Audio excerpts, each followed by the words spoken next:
وہ جہیز افورڈ نہیں کر سکتی. اول تو جہیز لینا ہی ایک انتہائی غلط چیز ہے، کیونکہ اللہ تعالیٰ نے مرد کو قوام بنایا ہے اور مرد کے ذمہ یہ بات رکھی ہے کہ وہ لڑکی کو نہ صرف یہ کہ اپنے گھر لائے اور اس کی تمام ضرورت کی چیزیں پوری کرے، بلکہ الٹا اس کو حق مہر بھی دے. اس کو تو مہر بھی دینا ہے، کہاں یہ کہ اس سے جہیز کے مطالبے کیے جائیں. آپ سب خواتین بیٹھی ہوئی ہیں، میں آپ خواتین سے ریکویسٹ کروں گی کہ اس رسم کو ختم کرنے میں آپ پہل کریں.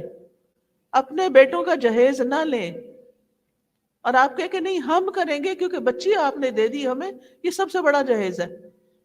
اس کی زندگی آپ نے اس کو پیدا کیا، پالا پوسا، محبت کے ساتھ بڑا کیا، اس کو پڑھایا لکھایا سکھایا، اس قابل بنایا کہ آج وہ ہماری بیٹی بن جائے. تو یہ کوئی تھوڑا چھوٹا سا تحفہ ہے، کتنا بڑا تحفہ ہے. تو اس کے ساتھ پھر مزید جہیز بھی لیے جائیں، کتنا ظلم ہے. لیکن عموماً اس معاملے کے اندر خواتین ہی زیادہ آگے جاتی ہیں، وہی مطالبے زیادہ کرتی ہیں، اور اگر لڑکی جہیز لے کر نہ آئے تو اس کی زندگی حرام کر دیتی. مجھے کسی نے بتایا کہ وہ اپنے گھر میں یعنی سسرال میں کوئی برتن استعمال نہیں کر سکتی. وہ کہتے ہیں جو ماں باپ کے گھر سے لائے وہ استعمال کرو، ہمارے برتن استعمال نہ کرو. بھائی تو پھر اس کو ماں باپ کے گھر ہی رہنے دیتے، اس کو کیوں لے آئے؟ اگر اس کو اپنے گھر کا حصہ نہیں بناتے آپ تو پھر اس کو لانے کا کیا مقصد تھا؟ تو تمام خواتین ایسے ظلم سے پرہیز کریں کہ جو اپنی بہوؤں کے ساتھ ظلم اور زیادتی کے سلوک کرتی ہیں اور ان کی زندگی حرام کی ہوئی ہے. اور اگر آپ کے بیٹے اور اس کے درمیان کوئی محبت کا تعلق ہے تو وہ آپ کو چبھتا ہے، کہیں اکیلے بیچارے چلے جائیں تو وہ آپ کو برا لگتا ہے. یہ ساری نفس کی شرارتیں ہیں اور ان سے بچنا، اپنے آپ کو روکنا، یہ دراصل صبر کرنا ہے. یہ بے صبرا پن ہوتا ہے کہ چھوٹی چھوٹی بات پر آپے سے باہر ہو جانا، ادھر شکایت لگا، جو آئے اس کو کہانی سنا، کسی کی غلطی دیکھ کر اس کے اوپر، یعنی جیسے بہو ہی کی غلطی ہوئی یا اسی طرح کوئی نند بھابھی کے بیچ میں، تو کسی کی غلطی دیکھ کر اس پر اس کو بدنام کر کے رکھ دینا، اس سے بات اس سے بات اس سے بات. بھئی جس کی غلطی ہے اس کو بیٹھ کے اچھی طرح سمجھائیں کہ یہ آپ کی غلطی ہے، یہ آپ اصلاح کر لیں. کوئی بھی آنے والی لڑکی اب آپ کے گھر کا حصہ ہے، آپ کی عزت ہے. آپ اس کو بدنام کریں گے گویا اپنے آپ کو بدنام کریں گے. اللہ سبحانہ وتعالیٰ نے مرد اور عورت کے بیچ میں جو شادی کا رشتہ رکھا اس کو لباس سے تشبیہ دی. ہن لباس لکم وانتم لباس لہن. تم ان کا لباس ہو، تم ان کو پروٹیکٹ کرو اور وہ تمہیں پروٹیکٹ کریں، تمہاری حفاظت کریں، تمہاری عزت کی حفاظت کریں. تو جو عورتیں اپنے شوہروں کی شکایتیں لگا لگا کے ان کی عزت خراب کرتی ہیں، وہ بھی حرام کام کا ارتکاب کرتی ہیں. ٹھیک ہے کوئی شکایت ہو جاتی ہے، ان کا ظلم زیادتی بھی ہو سکتا ہے، مگر اصلاح کا صحیح طریقہ سوچے. یہ نہیں کہ جو مل جائے راہ میں اس کو کہانی سنانا شروع کر دے اپنے ظلم کی داستان.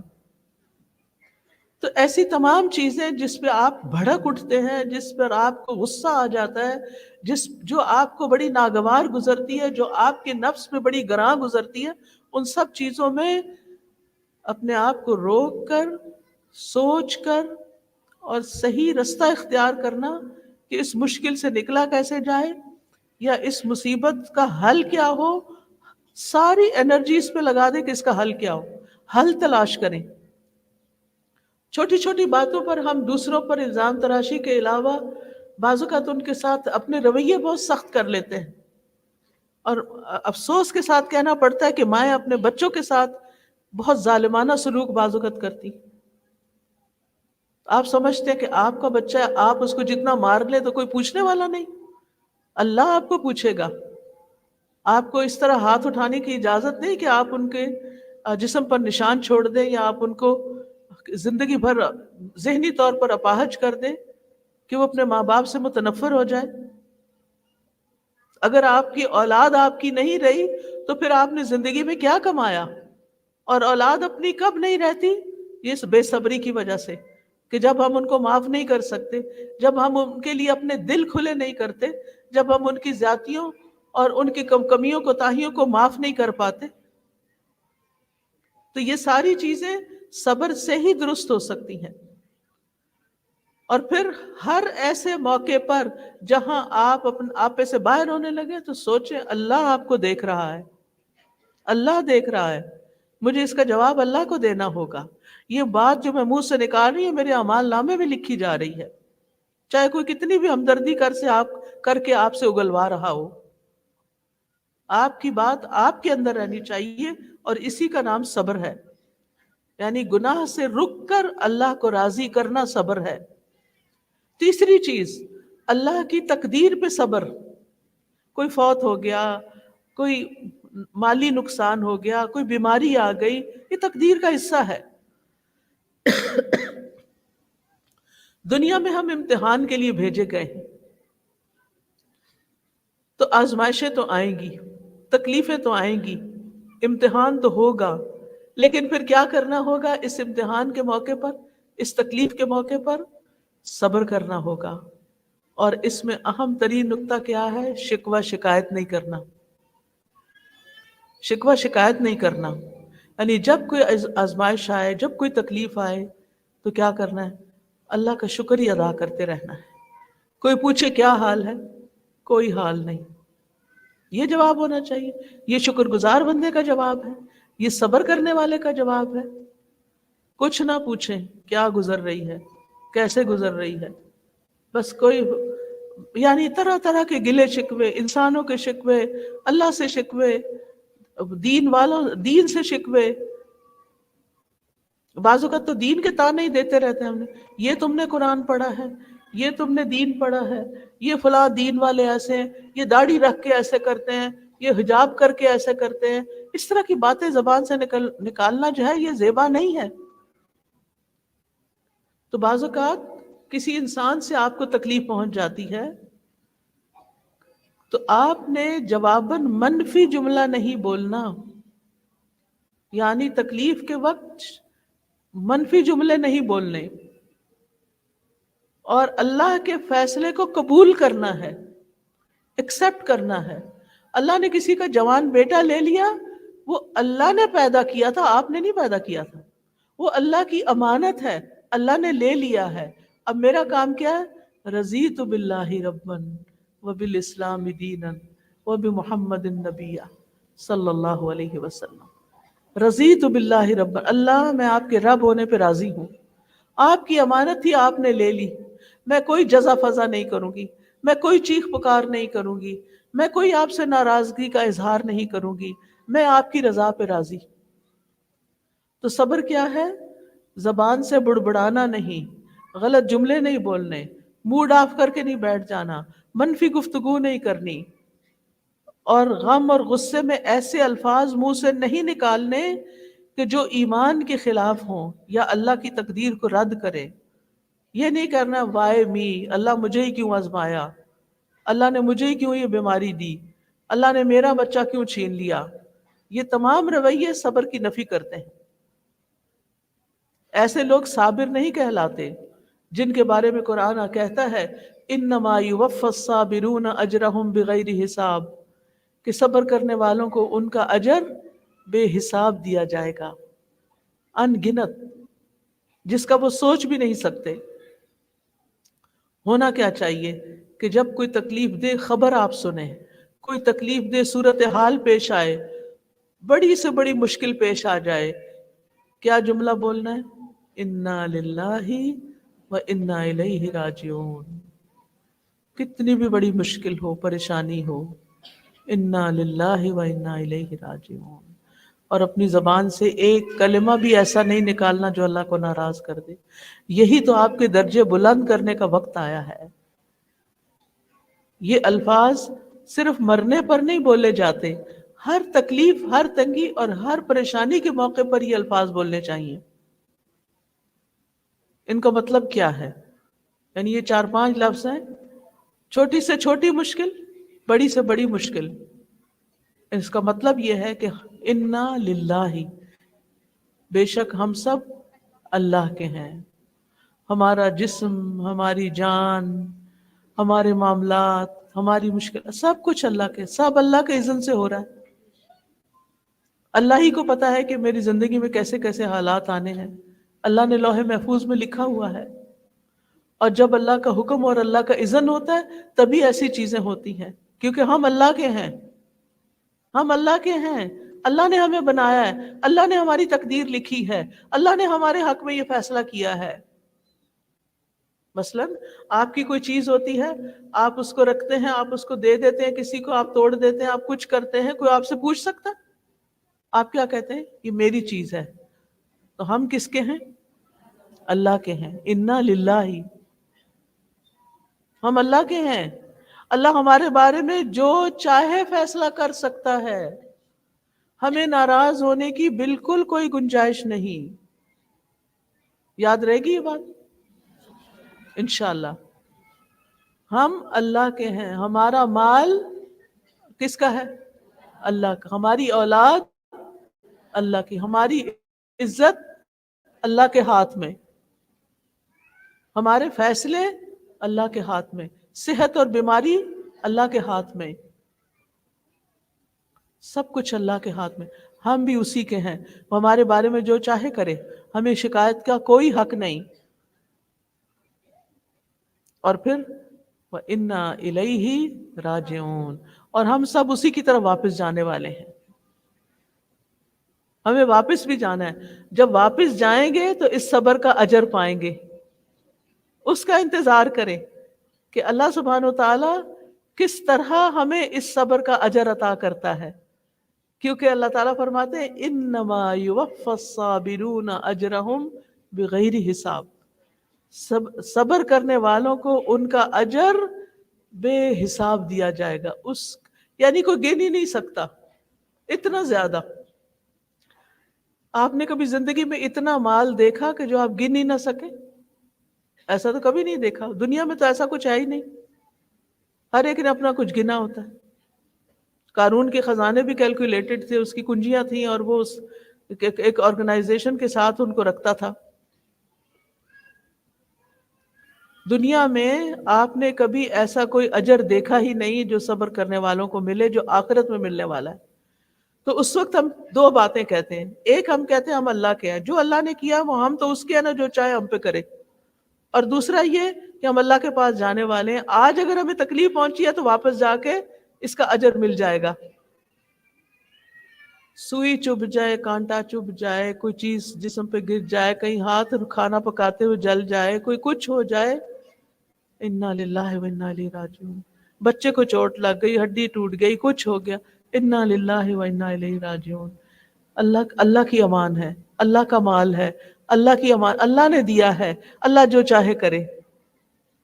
میں اللہ سے اچھی امید رکھتی ہوں، میں اس پر صبر کروں گی اور اس صبر کا اجر اللہ سے لوں گی۔ اللہ سبحانہ وتعالیٰ نے سورۃ البقرہ میں ہمیں پہلے سے ہی بتا دیا، وَلَنَبْلُوَنَّكُمْ بِشَيْءٍ مِّنَ الْخَوْفِ وَالْجُوعِ وَنَقْصٍ مِّنَ الْأَمْوَالِ وَالْأَنفُسِ وَالثَّمَرَاتِ وَبَشِّرِ الصَّابِرِينَ، اور ہم تمہیں خوف اور بھوک اور مالوں اور جانوں اور پھلوں کی کمی میں سے کسی نہ کسی چیز کے ساتھ ضرور آزمائیں گے، اور صبر کرنے والوں کو خوشخبری دے دیجئے۔ صبر کرنے والوں کو خوشخبری دے، یعنی یہ آزمائشیں تو آئیں گی، لیکن جس نے صبر کیا اس کے لیے اجر ہی اجر ہے۔ اور پھر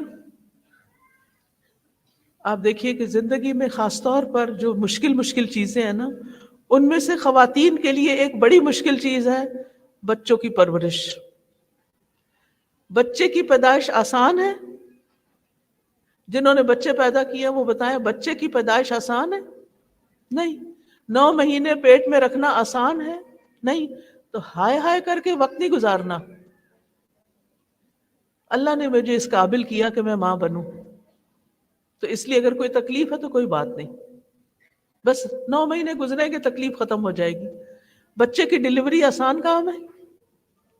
نہیں، وہ وقت آخر گزر ہی جاتا ہے نا، لیکن اجر کتنا زیادہ رہ جاتا ہے۔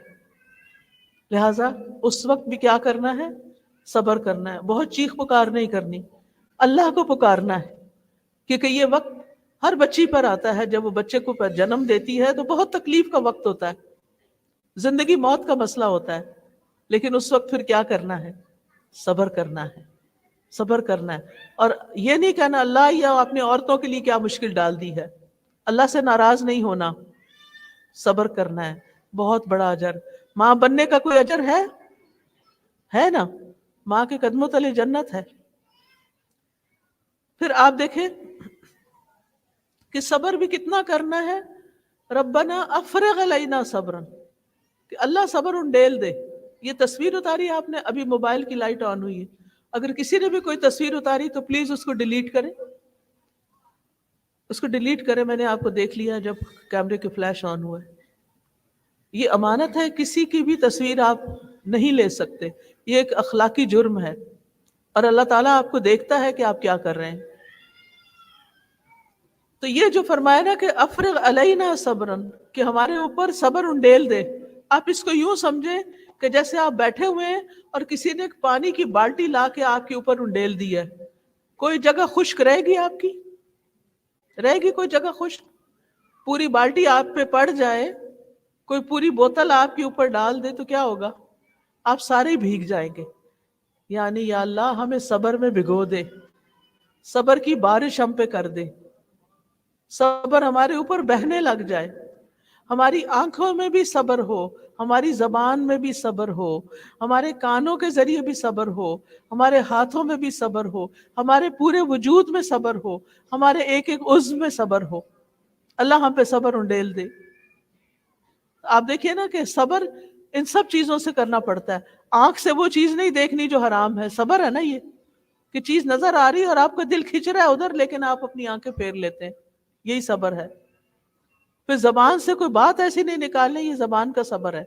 کانوں سے کوئی ایسی بات نہیں سننی کہ جو آپ کو لذت آ رہی ہے سن کے مگر اللہ کو پسند نہیں، یہ صبر ہے۔ ہاتھ نہیں چلانا کسی پر، یہ صبر ہے۔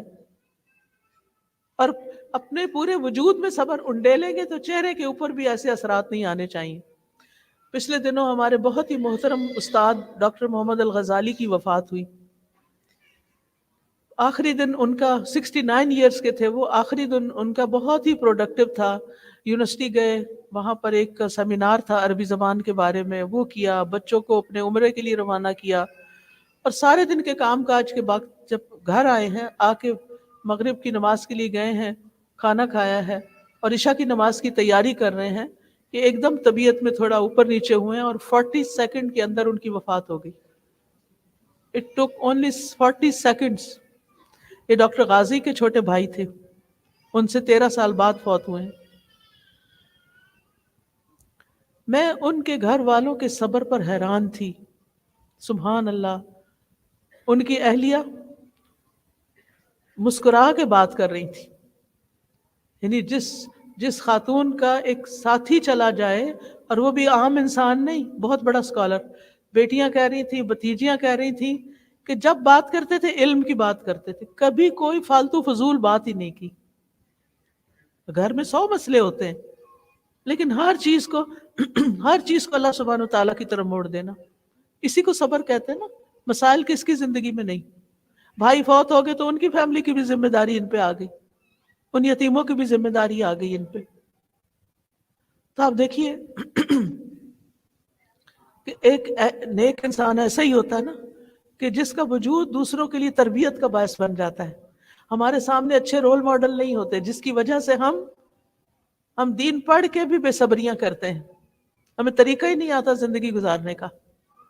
یعنی ساری بچیاں، بھائی کی بھی، ان کی اپنی بھی، سب ان کے بچے سارے کے سارے اتنے کمپوزڈ، اتنے کام، اور اتنے اچھے طریقے سے ان کا ذکر کر رہے تھے کہ میں نے ایسا مرگ کہیں نہیں دیکھا کہ کسی کے گھر میں وفات ہوئی ہو اور وہ اتنے مہذب طریقے سے ساری بات کر رہے ہوں۔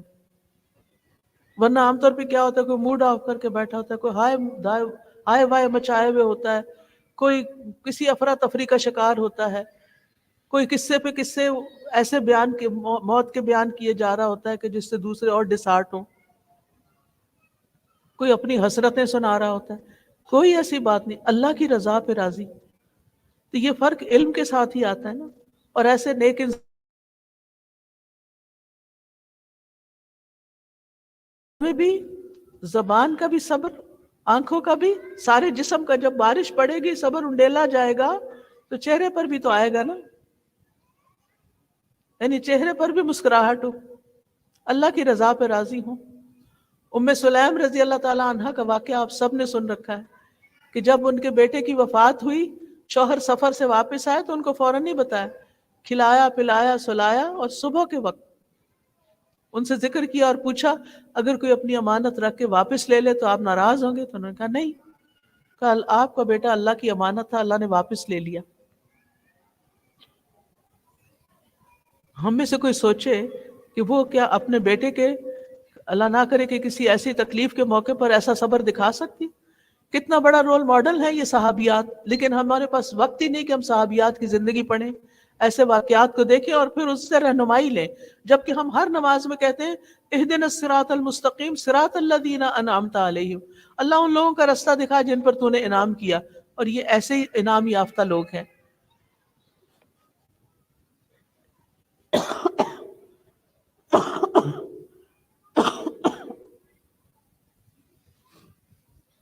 تو میں آپ سب سے کہوں گی کہ آپ سیرت صحابیات ضرور پڑھیں، اور اس پر میرے آڈیو لیکچرز بھی ہیں، اگر آپ کے پاس پڑھنے کا وقت نہیں تو آپ سن لیں۔ ایک ایک خاتون کی زندگی مثالی ہے جنہوں نے نبی صلی اللہ علیہ وسلم کی صحبت پائی اور بے مثال نمونے چھوڑے۔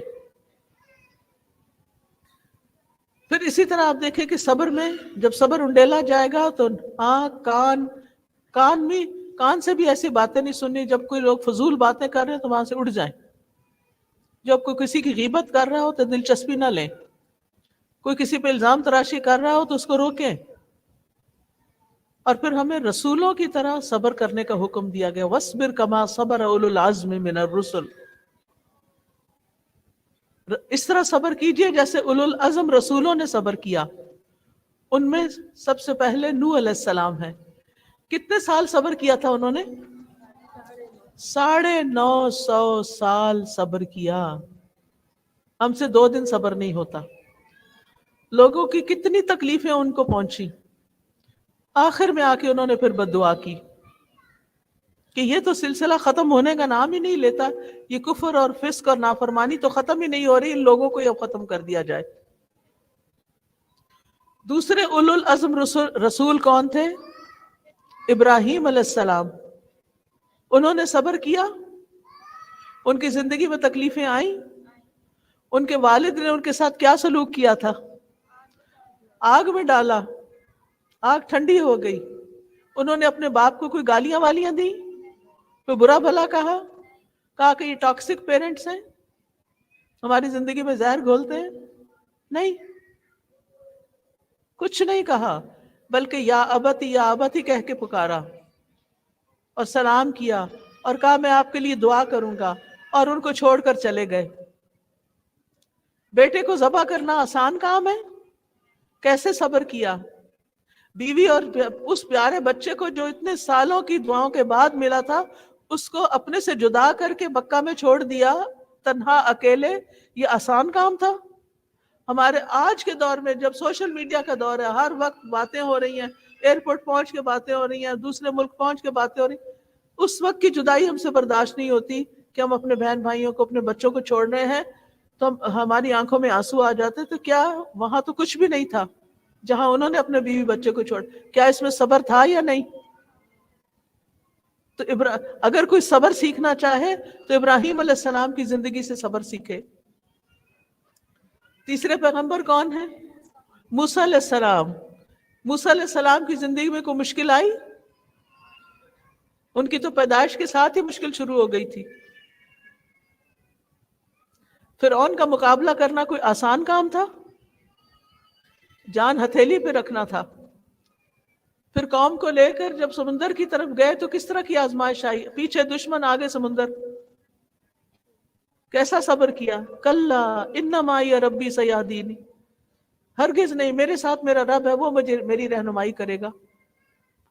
اور بھی حضرت موسیٰ علیہ السلام، قصص القرآن پڑھیے، موسیٰ علیہ السلام کی زندگی میں بے شمار صبر کے واقعات ہیں۔ جب وہ ان سے قتل ہو گیا اور پھر وہ مدین کی طرف گئے، 10 سال گھر والوں سے دور رہے، صبر تھا نا؟ کوئی خط شط لکھتے تھے، کوئی فون کرتے تھے، کوئی خبر نہیں، صبر ہی صبر ہے۔ پھر کون ہے؟ عیسیٰ علیہ السلام۔ عیسیٰ علیہ السلام نے صبر کیا بنی اسرائیل کے مقابلے میں، جو ان کے قتل پہ تل گئے تھے، اللہ نے ان کو اوپر اٹھا لیا۔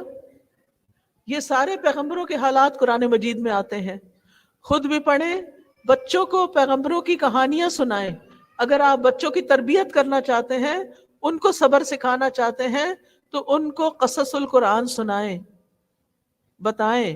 ہمارے والد، ہم بہت چھوٹے تھے، مجھے ابھی تک یاد ہے کہ رات کو چھت پہ سوتے تھے، آسمان کے تارے نظر آتے تھے، تو اس وقت وہ ہمیں حضرت آدم کی اور حضرت نوح علیہ السلام کے قصے سناتے تھے. بہت ہی چھوٹے تھے ہم، تو ہمیں ہر روز انتظار ہوتا تھا کہ سونے سے پہلے ہمیں کہانی ملے گی، اور پھر سنتے سنتے سو جاتے تھے. اگلے دن پھر کہانی وہیں سے شروع ہو جاتی تھی. آج کی ماؤں کے پاس وقت ہی نہیں ہے، بچہ گود میں اور ساتھ موبائل، ایک اور بچہ اٹھایا ہوا ہے. بچے کی طرف توجہ کم ہے، موبائل کی طرف توجہ زیادہ ہے. کیا تربیت ہوگی بچوں کی؟ جن بچوں بیچاروں کو پوری اٹینشن ہی نہیں ملی، پوری محبت ہی نہیں ملی، پورا ماں کی گود کی نرمی گرمی ہی نہیں ملی، ان بچوں کے اندر کیا انسانیت ہوگی؟ تو اپنے اوپر پابندی لگائیں. یہ بھی صبر ہے کہ بچے کو اٹھا کے موبائل نہیں اٹھانا کہ وہ دودھ پی رہا ہے اور آپ صاحب ٹک ٹاک دیکھ رہے ہوں. کیا تربیت ہوگی اس کی؟ کیا سن رہا ہے وہ؟ کیا توجہ ہوگی؟ کیا یکسوئی ہوگی؟ کیا پڑھے گا وہ بڑے ہو کر؟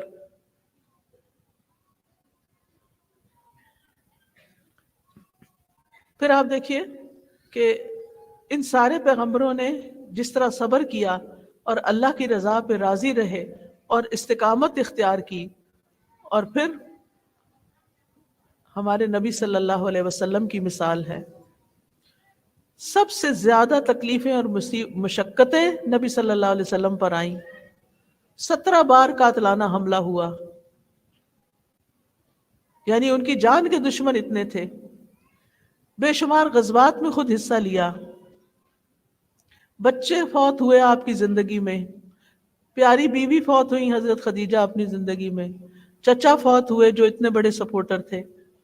مکہ والے جو رشتہ دار تھے، انہوں نے تو ان کو مکہ سے ہی نکال دیا، ہجرت کرنی پڑی آخری دم تک. پھر آپ دیکھیے کہ یہ تو باہر کی مشکلات تھی نا، گھر کی مشکلات میں آپ دیکھیں کہ 2 مہینے گھر میں چولہا نہیں جلتا تھا. اگر ہمارے گھر میں ایک دن روٹی نہ پکے تو آپ دیکھیں کیا ہوگا. ہم صبر کریں گے؟ تو نبی صلی اللہ علیہ وسلم کا صبر دیکھیں.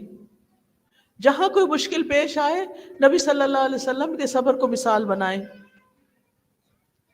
اور پھر آپ دیکھیں کہ عبادت پر پابندی، استقامت، اور یہی سوچیں کہ یہ ایک نماز کا وقت بس ایک دفعہ مجھے ملا ہے، دوبارہ نہیں ملنا، اس لیے مجھے اس کو تو ادا کرنا ہی کرنا ہے جیسے حال میں بھی ہوں. اور پھر اس کے لیے صبر اپنے اندر پیدا کرنے کے لیے کوشش کریں، اپنے آپ کو مجبور کریں، اپنے ساتھ عہد کریں کہ میں نے نہ زبان کا غلط استعمال کرنا ہے، کیونکہ سب سے زیادہ بے صبری زبان سے ہوتی ہے. اور پھر اللہ کی اطاعت پر.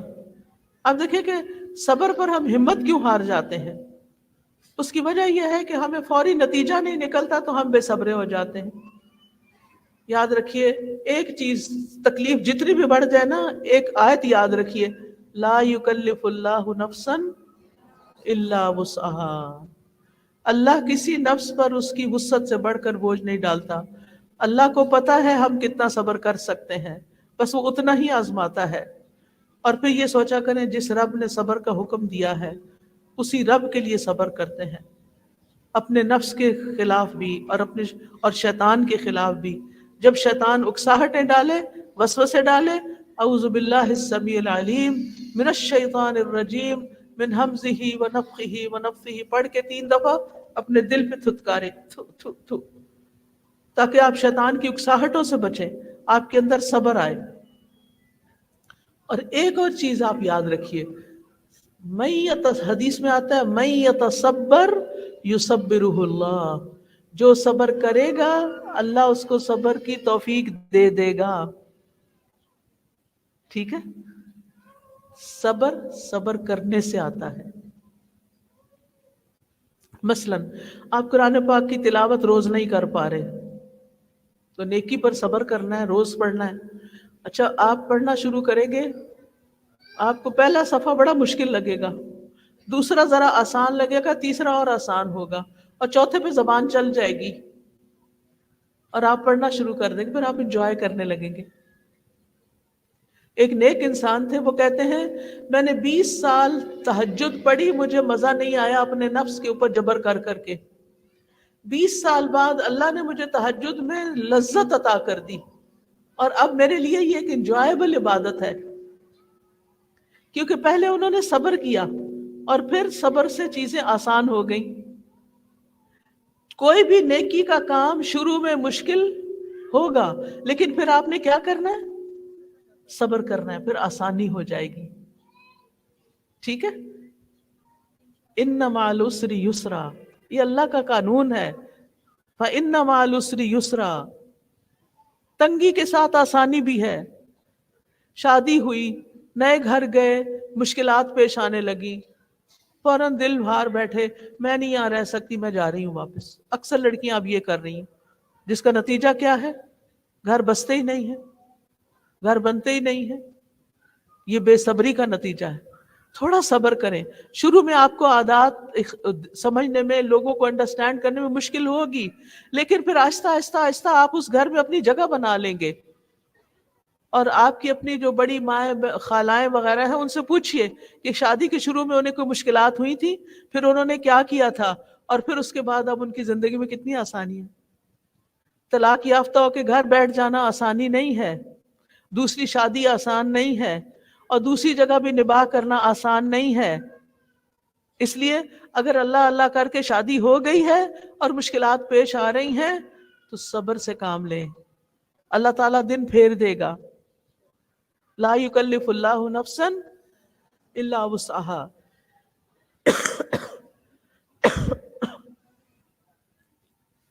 تو عبادت میں، تعلقات میں صبر کرنے سے آئے گا، کرتے کرتے آئے گا، اور پھر اس میں لذت آنے لگے گی۔ ایوب علیہ السلام، جن کے اوپر انتہا درجے کی تکلیفیں آئی تھیں، ان کے گھر والے بھی چلے گئے، ان کا سارا جسم زخمی تھا، ان کے پاس کوئی نہیں تھا، نہ کوئی ملنے آتا تھا، نہ کوئی جا سکتے تھے، لیکن عبادت کی لذت نصیب تھی اللہ کے فیصلے پہ راضی ہونے کی وجہ سے۔ اور اللہ نے ان کے دن پھیرے کہ نہیں پھیرے؟ پھیرے نا ایوب علیہ السلام کے دن، پہلے سے بھی دگنی نعمتیں عطا کر دی۔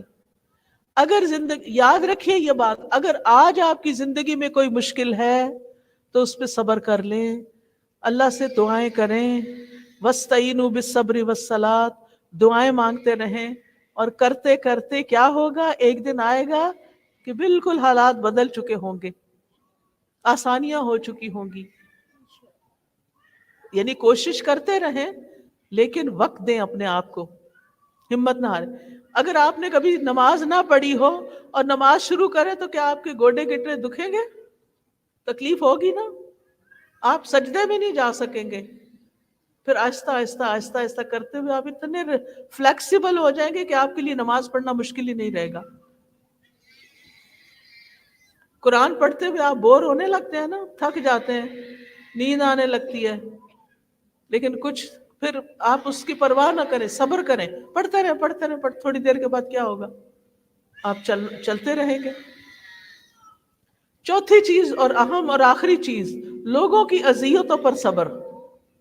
اللہ تعالیٰ فرماتے ہیں وَجَعَلْنَا بَعْضَكُمْ لِبَعْضٍ فِتْنَةً أَتَصْبِرُونَ وَكَانَ رَبُّكَ بَصِيرًا، اور ہم نے تمہارے بعض کو بعض کے لیے ایک آزمائش بنایا، کیا تم صبر کرو گے؟ اور تیرا رب ہمیشہ سے سب کچھ دیکھنے والا ہے۔ یعنی انسانوں کے لیے آزمائش ہوتے ہیں، بہن بھائی آپس میں ایک دوسرے کے لیے آزمائش بن جاتے ہیں، دوست آزمائش بن جاتے ہیں، شوہر بیوی آزمائش بن جاتے ہیں۔ نبی صلی اللہ علیہ وسلم نے فرمایا وہ مومن جو لوگوں سے ملتا جلتا ہے اور ان کی طرف سے آنے والی تکلیفوں پہ صبر کرتا ہے، وہ اس سے بہتر اور ثواب میں کہیں زیادہ ہے جو لوگوں سے میل جول ہی نہیں رکھتا اور ان کی تکلیفوں پہ صبر نہیں کرتا۔ تو اجر کس کا بڑا ہے؟ جو لوگوں سے ملے جلے اور ان کی تکلیفوں پر صبر کر جائے، کچھ کہہ دیا تو معاف کر دے، دل میں نہ رکھے۔ تو صبر کرنے میں اجر کثیر ہے۔ لوگوں کی باتوں کو دل میں نہ بٹھائیں، غمگین نہ رہیں۔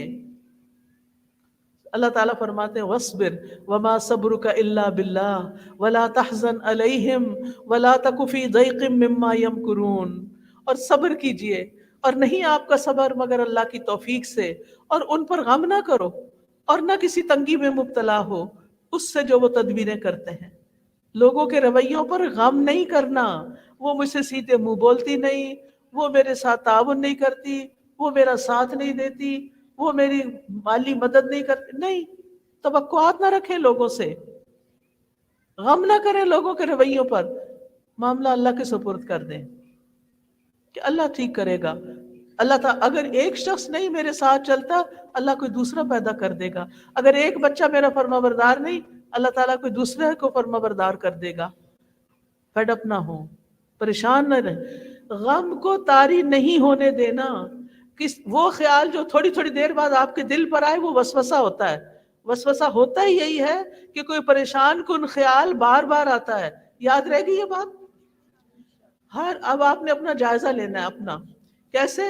اگر کوئی پریشان کن خیال ایک بار آیا، چلو آ گیا، پھر تھوڑی دیر بعد پھر آ گیا، پھر تھوڑی دیر پھر آ گیا، پھر آ گیا، پھر آ گیا، یہ وسوسے ہیں، اور شیطان آپ کو غمگین کر رہا ہے تاکہ آپ کرنے والا کام نہ کر سکیں، آپ کو اتنا مشغول کریں اس غم میں کہ جو آپ نے کرنا ہے وہ رہ جائے۔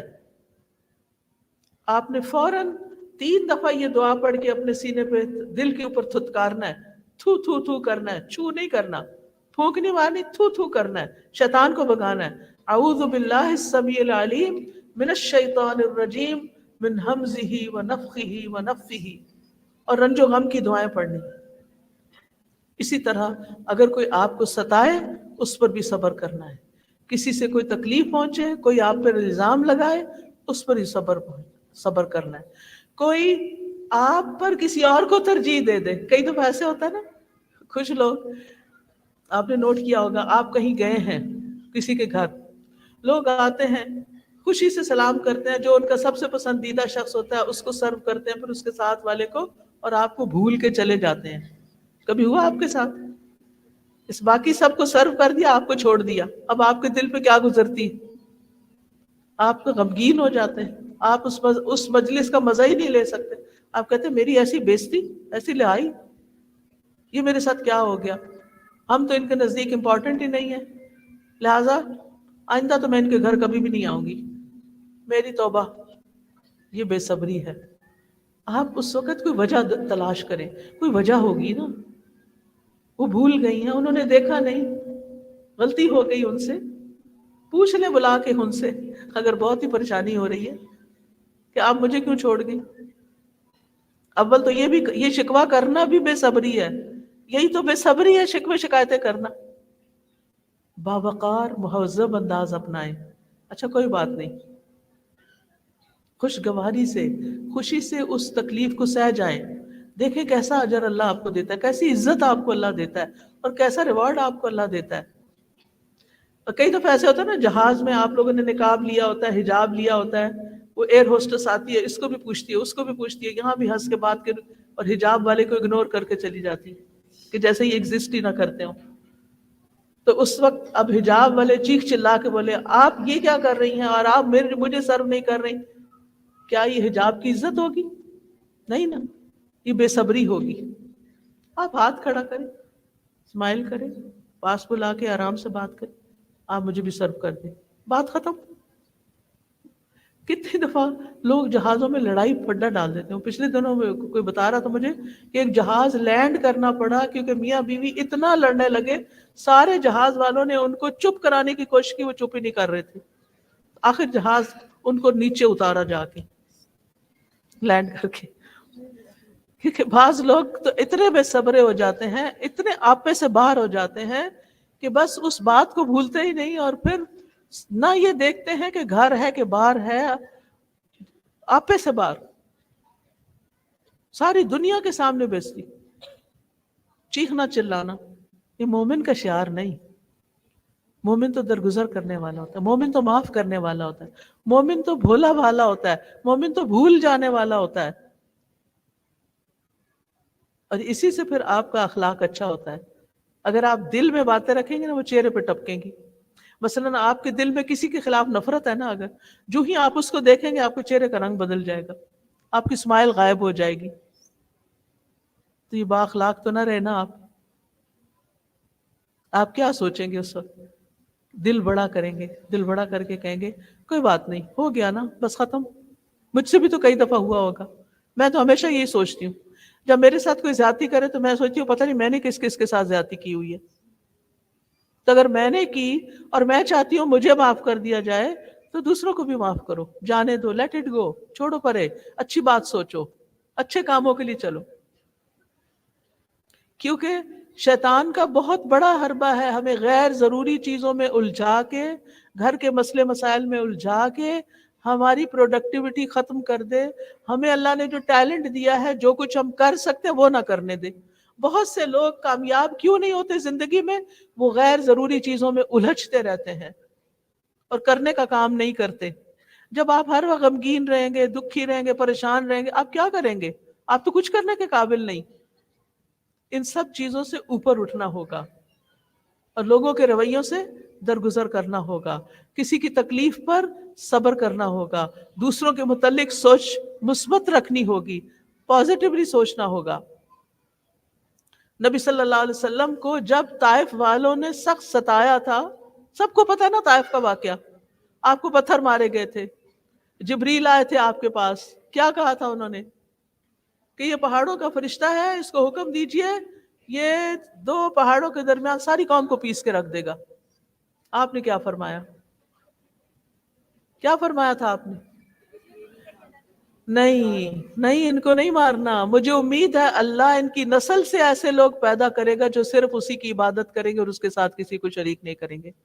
اتنا دکھ اٹھا کر بھی ان کے بارے میں پازیٹیو. اچھا آج یہ نہیں مانتے نا ان کی نسل سے کوئی آ جائے گا. اپنے بچے نہ مانے نا آپ کی بات, دین پر نہ ہو, کئی مائیں پریشان ہوتی ہیں, ہم تو دین پہ آ گئے, ہمارا وقت گزر گیا, بچے اب دین پر نہیں, کیا کریں؟ پھر بھی پر امید رہیں, ہو سکتا ہے ان کے بچے دین پر آ جائیں, ان پہ محنت کریں. جو کبھی کوتاہی رہے گی نواسے نواسی پوتے پوتی کو گود لے لیں. مائیں بڑی خوش ہوتی ہیں کہ چلے دادی نے لے لیا ہماری تھوڑی سی چھٹی. اس وقت میں ان بچوں کو اپنے سے مانوس کریں, ان کو پیار کریں, ان کو اچھی اچھی باتیں سکھائیں. وہ ساری کمی کوتاہی جو اپنے بچوں کی تربیت میں رہ کے وہ یہاں پوری کر دیں. غمگین نہ ہو, پریشان نہ ہو, ریگریٹس نہ ہو, یہ نہیں ہوا وہ نہیں.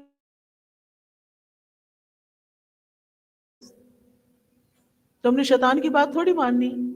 تو بہرحال خلاصہ یہ ہے کہ ہم نے اللہ کی عبادت پر بھی صبر کرنا ہے, گناہوں سے بچنے پر بھی صبر کرنا ہے, تقدیر کے فیصلوں پر صبر کرنا ہے, لوگوں کی تکلیفوں پر بھی صبر کرنا ہے. اب کرنا کیا ہے؟ اپنے غم کی شکایت بس اللہ سے کرنی ہے. بس ہر وقت لوگوں سے ڈسکس بھی نہیں کرنا کہ اس نے یہ کر دیا, اس نے وہ کر دیا. ٹھیک ہے, کیا کرنا ہے بتائیے مجھے, میں نے کیا بتایا طریقہ؟ کیونکہ میں نے کہا تھا نا صبر کیسے کریں. غم کی شکایت, لوگوں کے رویوں کی شکایت اللہ سے کرنی ہے, لوگوں سے نہیں ڈسکس کرنا. لوگوں کو بس اچھا مشورہ دینا ہے کہ مسئلہ حل ہو جائے بس. یہ کہانیاں نہیں سنانی میں فلاں کے گھر گئی تو اس نے میرے ساتھ یہ کیا, میں فلاں شادی میں گئی تو انہوں نے مجھے پوچھا نہیں. آپ دیکھیں کہ اکثر جھگڑے شادیوں پر ہی شروع ہو جاتے ہیں, گھر بستے ہی نہیں صرف اس لیے کہ شادی کے دن سسرال والوں کو بہت اچھی طرح انٹرٹین نہیں کیا گیا, شکایتیں لے کے گئے اور سارے بدلے اور لڑکی بیچاری سے لیے. کتنا ظلم ہے, جس بیچاری کا کوئی قصور نہیں. تمہاری ماں نے یہ کیا, تمہارے باپ نے یہ کیا, فلاں نے ایسے کہ تان و تشنی. یہ مومن کا کردار تو نہیں, یہ حسن اخلاق تو نہیں. اپنے غم کی شکایت صرف اللہ سے کرنی ہے, دل ہلکا ہو جائے گا. وہی باتیں جو لوگوں سے کرتے نا اللہ سے کریں.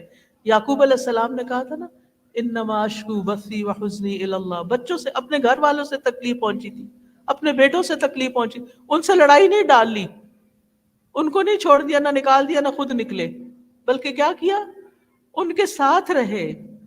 اتنا بڑا قصور ان کے بچوں کا, لیکن ان کے ساتھ رہے اور ان کو معاف کر دیا. دوسرا کیا کرنا, تکلیف پہنچنے پر کون سا جملہ بولنا ہے؟ انا للہ و انا الیہ راجعون. یہ 5 لفظ اللہ نے اس امت کو عطا کیے ہیں کہ جب اس کے کسی بندے کو کوئی مشکل پیش آئے تو وہ دعا کر لے. اس کا کوئی ثواب ملے گا؟ جی ہاں, صبر صدمے کی پہلی چوٹ پر ہوتا ہے, اور اس وقت جب یہ پڑھ لیتے ہیں نا تو اجر محفوظ ہو جاتا ہے. نبی صلی اللہ علیہ وسلم نے فرمایا, اللہ تعالیٰ فرماتا ہے جب میں اپنے مومن بندے کو آزماتا ہوں اور وہ تیمارداری کرنے والوں کے سامنے میرا شکوہ نہیں کرتا, میں اس کو اپنی قید سے آزاد کر دیتا ہوں, صحت دے دیتا ہوں, اور اس کے پہلے گوشت کے عوض بہترین گوشت اور پہلے خون سے بہترین کے بدلے بہترین خون اس کو عطا کرتا ہوں، اور وہ اثر نو عمل کرتا ہے، پھر نیا تازہ ہو جاتا ہے۔ ایک اور چیز، جزا فضا نہیں کرنی، بری باتیں زبان سے نہیں نکالنی، پھر اللہ کو الزام نہیں دینا، پھر اللہ کی رضا پہ راضی ہو جانا، اور زبان سے، اور آخری بات، زبان سے رب کی رضا کے کلمات نکالنا، اور صبر کی دعا کرتے رہنا۔ ربنا افرغ علینا صبرا وتوفنا مسلمین، آمین ہے۔ ربنا افرغ علینا صبرا وثبت اقدامنا وانصرنا علی القوم الکافرین۔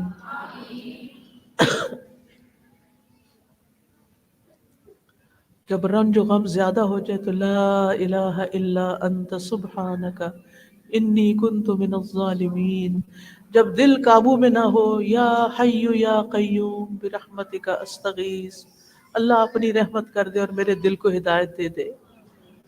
اللہ اللہ ربی لا اشرک بہ شیئا، جب اللہ تعالیٰ دیکھتا ہے نا بندہ مجھ سے زیادہ کسی اور میں دلچسپی لے رہا ہے، اللہ اسی کے ذریعے اس کو توڑتا ہے کہ مجھ پہ بھروسہ نہیں کرتا، بندوں پہ بھروسہ کر رہا ہے۔ لہذا اللہ اللہ ربی لا اشرک بہ شیئا، لا الہ الا اللہ العظیم الحلیم، لا الہ الا اللہ رب العرش العظیم، لا الہ الا اللہ رب السماوات ورب الارض ورب العرش الکریم، لا الہ الا انت سبحانک انی کنت من الظالمین۔ یا اللہ یہ جتنی بہنیں آئی ہیں جس شوق سے آئی ہیں، اللہ ان کا یہ دین کا علم حاصل کرنے کا شوق ہمیشہ برقرار رہے، ان کے ایک ایک قدم پر انہیں اجر عظیم عطا فرما۔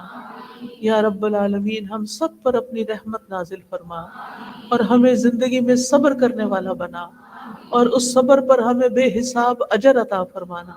اللہ ہمیں صبر کرنے کے طریقے سکھا دے، اللہ ہمارے گناہ معاف فرما دے، اللہ ہمارے بچوں کو ہدایت دے دے، اللہ انہیں سیدھا رستہ دکھا دے، اللہ بے روزگاروں کو روزگار عطا کر دے، اللہ قرض داروں کے قرض ادا کر دے، یا اللہ جو شادی جن بچیوں کی نہیں ہوئی انہیں نیک رشتے عطا فرما دے، جن کی شادی ہوئی اور بچے نہیں انہیں نیک اولاد عطا فرما دے۔ اللہ ہمیں ہماری موت کو آسان کر دینا، ہماری قبر کو روشن کر دینا، ہمیں حشر کے دن اپنے عرش کا سایہ عطا فرمانا، اور ہمیں بے حساب جنت میں داخل کر دینا، اور اپنا دیدار نصیب فرمانا۔ اللہ جتنے بھی یہاں پر حاضرین ہیں اور جو بھی سن رہے ہیں ان سب کو بخش دے، اللہ ہم سب کو بخش دے، اللہ ہمارے اگلے پچھلے گناہ بخش دے، اور ہمیں نیکی کے کاموں کی توفیق عطا فرما دے، اور ہمیں اپنا پسندیدہ مسلمان بنا لے۔ اللہم وفقنا لما تحب وترضى، ربنا تقبل منا انک انت السمیع العلیم۔ جن بہنوں نے اس مجلس کا اہتمام کیا ہے انہیں بہترین اجر عطا فرما، اور جو بہنیں آئی ہیں ان کا آنا قبول فرما۔ ربنا تقبل منا انک انت السمیع العلیم وتب علینا انک انت التواب الرحیم، وصلی اللہ تعالی علی خیر خلقہ محمد وعلی آلہ واصحابہ واہل بیتہ اجمعین برحمتک یا ارحم الراحمین۔ تمام بہنوں کو جاتے ہوئے یہ کتاب ملے گی، اس کو آپ نے ضرور پڑھنا ہے، گھر والوں کے ساتھ بھی شیئر کرنا ہے، یہ آپ کے لیے تحفہ ہے آج یہاں تشریف لانے کا، ٹھیک ہے۔ دوسری بات یہ کہ عصر کی نماز کا وقت اب تنگ ہے، کم رہ گیا ہے، آپ پہلا کام اس مجلس سے اٹھ کر اللہ کی طرف دوڑیں اور عصر کی نماز پڑھیں۔ جو بچیاں کر چکی ہیں، جمع کر چکی ہیں سفر کی وجہ سے، وہ بچیاں اسی ہال میں ٹھہر جائیں، باقی لوگ باہر نماز کا انتظام ہے وہاں نماز پڑھ لیں، اگر جگہ نہیں تو فوراً گھر پہنچیں اور نماز ادا کریں، کیونکہ عصر کی نماز میں تاخیر صرف منافق ہی کرتا ہے، تو دیر نہ کریں۔ سبحانک اللہم و بحمدک اشہد ان لا الہ الا انت استغفرک